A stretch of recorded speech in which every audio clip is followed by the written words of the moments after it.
Alright, today we're gonna see how to analyze your canopy performance. First of all, you need a GPS. The one I suggest is called FlySight. You can see the website. It's a cool and really small GPS with a lot of function like magnetometer, barometer, temperature, and all that stuff. It's a really small device which is perfect for skydiving. Here it goes. Very small, minimal, that's it. I suggest you put the fly sight on your helmet like this, as I do. Alright, now it's time for some action. Get on the plane to your closest drop zone. Enjoy the view. Now it's almost time to jump, so say hi to your flying friends. Go to the door, in position, ready, set, go. Let's start flying. Today the sky is so cool. You can do anything you want, backflips, sit fly, head down, whatever. Then it's time to open the parachute and land. So, back at the office. This is the FlySight Viewer tool. It's a really cool tool that helps you analyze every detail of your flight. So, we have two lines, total speed and elevation. Let's start from ground. We're going up with the plane, as you can see.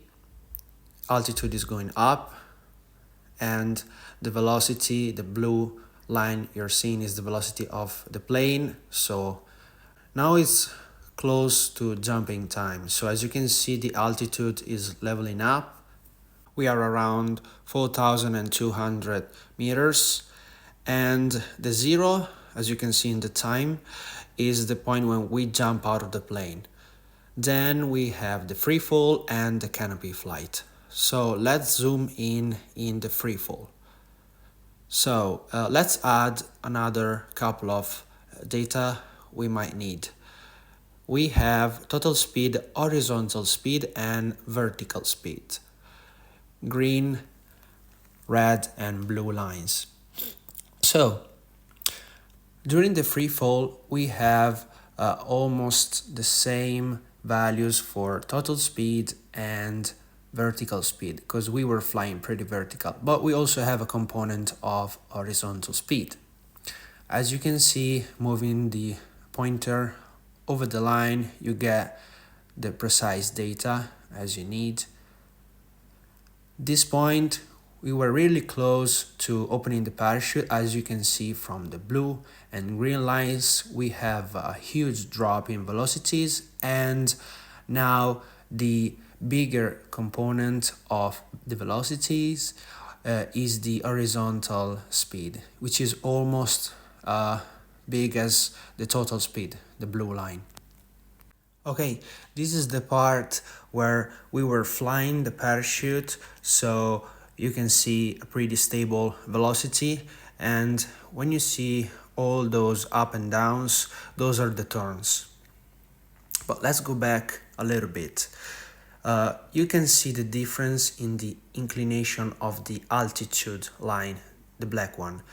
As you can see, that's the free fall up to that point, and that's the canopy flight. We have a very remarkable difference in the inclination of the two slopes. These one are the turns that I was doing with my parachute while trying to land. Up and downs, those are the, as I said before, horizontal speed component of my canopy, and you have no idea how much data you can get from this small device. This tool is pretty useful, but we also have other things to analyze. For example, we have the orthogonal view. We also have the drag polar. The drag polar is the thing that we want to know to analyze our canopy performances. So if we take a portion of the flight, for example this one, after I open my parachute, I was flying pretty steady. So let's see what we have in the drag polar. Zoom in a little bit, remove the vertical horizontal speed, we don't need those, and add lift coefficient and also drag coefficient. We don't need the total speed, so there you go. We have a plot that we can play with, where we get the minimum drag, maximum lift, and maximum lift over drag coefficient. So that's pretty cool. If you take another portion of the flight, you are gonna get a lot more data, but you have to be careful which part of the flight you wanna analyze. Please remember that this GPS does not take into consideration the wind components. So if you want really accurate data, you need to consider the wind and find a way to measure it. Okay, that's it for today. I hope you guys like it, and if you want to know more about the fly site and how to use it, please let me know. I'll make another video.